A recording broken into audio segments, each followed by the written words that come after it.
అహ్మద్ బాషాను arrest చేసిన వెంటనే అంజద్ బాషా గారి ఆఫీసు ఇల్లు పక్కనే పొట్టి శ్రీరాములు గారి సర్కిల్ అక్కడికి వచ్చి తెలుగుదేశం పార్టీ ఎమ్మెల్యే గారి ఆధ్వర్యంలో వాళ్ళ కార్యకర్తలు నాయకులు అక్కడికి వచ్చి పటాకులు కాలుస్తారు, స్వీట్లు పంచుకుంటారు. ఇది రాక్షసానందం కాదా?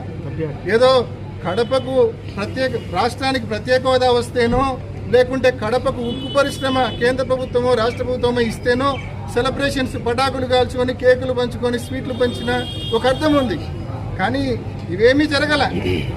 అన్యాయంగా, అనైతికంగా, అప్రజాస్వామికంగా ఒక వైఎస్ఆర్ కాంగ్రెస్ పార్టీ నాయకుడిని అరెస్ట్ చేసినందుకు మళ్ళా వాళ్ళ సోదరుని ఇంటి ముందే, మాజీ డిప్యూటీ సీఎం ఇంటి ముందే, ఆఫీస్ ముందే ఈ మాదిరి వాళ్ళు ప్రవర్తిస్తే, 30 యాక్ట్ అమల్లో ఉండి కూడా ఈ మాదిరి ప్రవర్తిస్తే ఏ ఒక్క పోలీస్ అధికారి పట్టించుకోడు.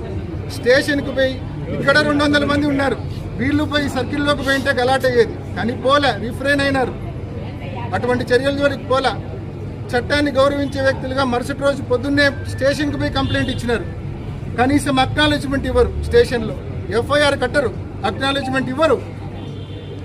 అందుకే అడుగుతా ఉన్నాం, పోలీసులకు జీతం ఇచ్చేది తెలుగుదేశం పార్టీ నాయకులు, తెలుగుదేశం పార్టీ ఆఫీస్ ఇస్తూ ఉందా లేకుంటే ప్రజలు కట్టే పన్నుల ద్వారా ఇస్తూ ఉన్నారు? నిజంగా కామన్ పీపుల్ కూడా ఎవరు స్టేషన్కు పోయినా కూడా CI busy, SI busy, constable busy. దేంట్లో బిజీ? వైఎస్ఆర్ కాంగ్రెస్ పార్టీ కార్యకర్తలను వేధించే విషయంలో బిజీ. తెలుగుదేశం పార్టీ నాయకుల అక్రమ వ్యాపారాలను కాపాడే విషయంలో బిజీ. ఇష్టం వచ్చినట్టు జూదం, ఇష్టం వచ్చినట్టు ప్రతి గ్రామంలో బెల్ట్ షాపులు.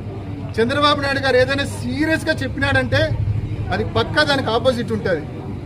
బెల్ట్ షాపులు పెడితే తోలు తీస్తా అన్నాడు ఆయన. ప్రతి గ్రామంలో ఎమ్మెల్యేల ఆధ్వర్యంలో బెల్ట్ షాపులు నడుస్తూ ఉన్నాయి. మరి ఎక్కడి అసలు గవర్నమెంట్